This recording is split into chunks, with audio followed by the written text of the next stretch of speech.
In this video I'll be unboxing the YoLink Alarm Kit too.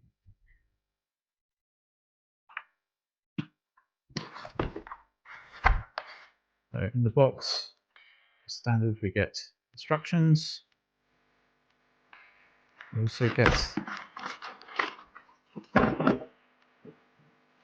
the alarm controller too, which can be powered using 12-volt DC input, or be powered using 4 C-size batteries.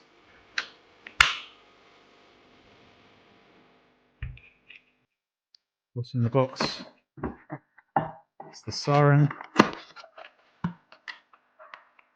Again, this is suitable for outdoor use.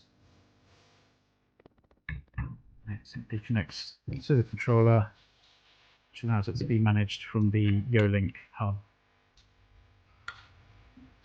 Also in the box, got some mounting screws, some wall plugs.